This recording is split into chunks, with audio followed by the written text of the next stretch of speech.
The future of mobility has been here for some time, but the new and improved version is rolling off the production line.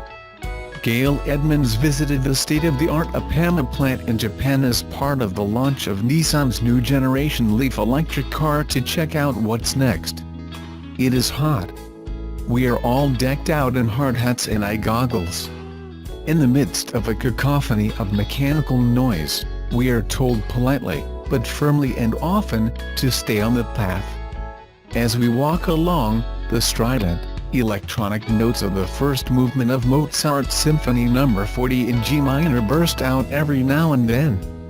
The music is to let the few human supervisors know that all is well with the process being undertaken by a selection of the pin-accurate 500 robots in the cavernous factory. This is Nissan's state-of-the-art flagship factory, the Oppama Plant in Yokohama, Japan, where the new generation Nissan Leaf is being assembled. This all-new electric vehicle, EV, is set to appear in Japanese dealerships on October 2nd. South African EV fans will have to wait until the last part of next year for these cars to hit our shores. The body shop at the plant is like something out of a Philip K. Dick sci-fi novel. Giant robots weld together each vehicle body with 3000 welds, at a temperature of 1200 degrees Celsius. Sparks fly as the bodies roll by, spending only a minute at each station. Giant rolls of steel are stamped into about 300 body parts each, which are then welded together by the robots. The robots weld about 10 spots on each body per second, with non-human precision.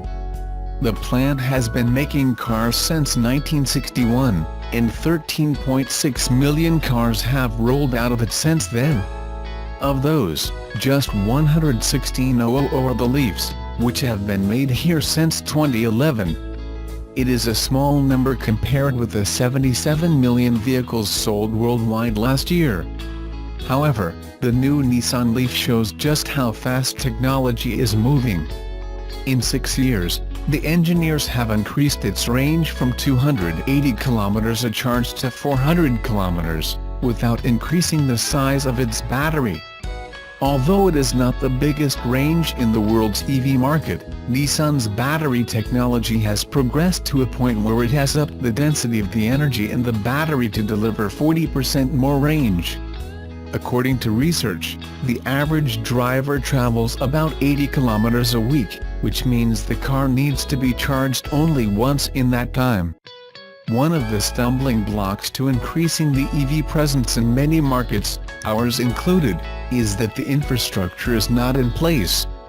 In Japan, a small country that is home to 130 million people, 13 million of whom live in Tokyo, there are 7,200 quick charging stations and 28,000 charging stations for electric cars.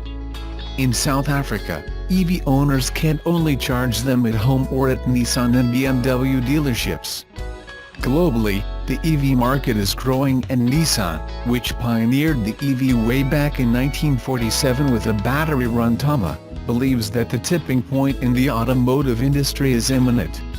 Experts predict that, in 2025, buying a gas guzzler or an EV will cost the same, giving consumers a choice that is no longer based solely on their budgets. Two of our BRICS partners, India and China, are moving apace in getting EVs on their roads. China is one of the biggest markets in the world for EVs, and Nissan will soon produce a low-cost EV just for this market. China's government gave the technology a big push earlier this year by replacing a taxi fleet with EVs. Predictions were that the Chinese market for EVs would total 600,000 a year by 2020. This year, it hit the 500,000 mark. In India, where New Delhi's air quality is so poor, many people have to filter the air coming into their homes or they get sick. The government announced in May that the country was planning to have 100% electric mobility by 2030. Electric vehicles will drive the future of our industry. Increasingly, all brands are dipping into this market, as Daniele Schillaci, Nissan's Executive Vice President of Global Marketing and Sales for Japan, Asia and Oceania, says, "Today, almost every automaker is following our lead. They are now discovering what Nissan has known for a long time, that electric vehicles will drive the future of our industry. I welcome them to the EV game. When they deliver good products to their customers, it makes us all better." To date, 300,000 Leafs have been sold around the world. Those cars have driven 3.5 billion kilometers without any critical battery incidents. Goodbye to car services and replacing parts that burn out because of the wear and tear of an old combustion engine. Increasingly, EVs are not only for planet-loving eco-warriors. The new EVs are also hosting manufacturers' flagship new technologies, such as ProPilot, semi-autonomous driving, and the e-pedal, a one-pedal driving system, in Nissan's case. These technologies are about making our driving experience effortless and safer. Back at the plant, the robots are given instructions on what to build based on orders received from customers. There are 5 Nissan models made at the Oppama Plant, the Leaf being one of them. It bears noting that the Leaf is made on exactly the same production line as the petrol and diesel models. At the point where the fuel tank is installed, the operator installs the battery unit. The Oppama Plant employs 200 people. It has 500 robots in the body shop and 300 other robots doing grunt work in the fitment center, where 300 parts are installed onto the bodies once they have been painted. Called Automated Guided Vehicles, AGV, the robots in this part of the plant collect the parts for each model being built and deliver them to the operators installing those parts. The innovations come from the human operators, who are best placed to know where robots can take over. The AGVs chug around the facility. Although they are designed to stop if you stand in front of them, they get right of way to keep production going. Despite the body shop being 100% automated, less than 10% of the final assembly is performed by robots, and each of the 900 cars the plant produces daily takes about 15 hours to complete from start to finish. Once it rolls through the inspection station, where 700 items are inspected on each vehicle, each car is ready to be transported to its new driver. What about what you and I might drive in the future, when petrol isn't our only option? Alfonso Albaisa, Senior Vice President of Global Design, whose job it was to design the new Leaf, said, "We will see futuristic cars when motors move to the wheels, which is the next logical step. The magic carpet is coming." Subaru have made more revisions to the Forester family, with the most important one being the addition of the EyeSight.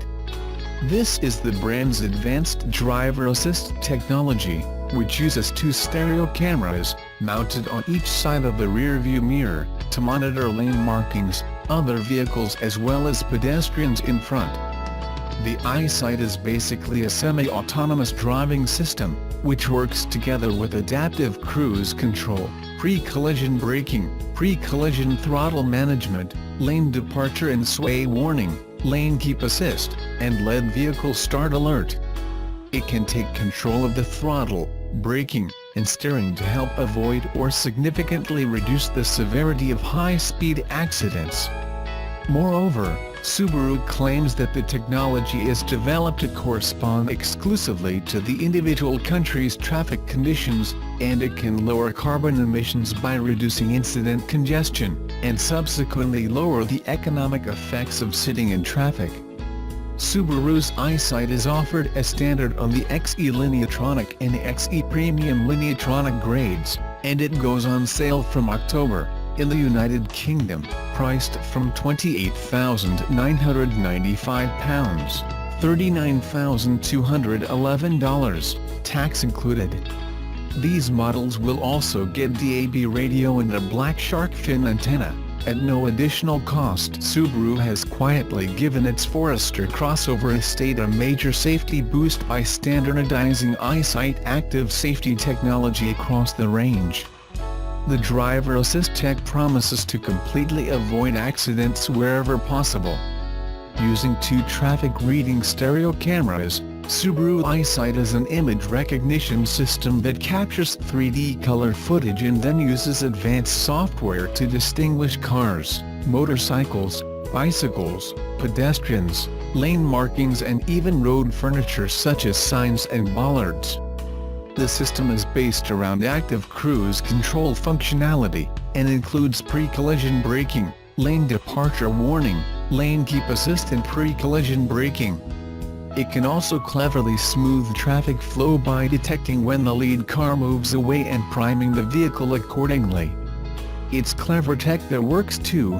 Japanese research shows that cars with EyeSight are involved in an eye-opening 61% fewer crashes than those without it. Since 2010, it's now been fitted to 1 million cars globally. Prices of the Forester start from £28,995 for an XE Lane Artronic. Also part of the October upgrade is a smarter black shark fin antenna and an upgraded stereo now with DAB as standard.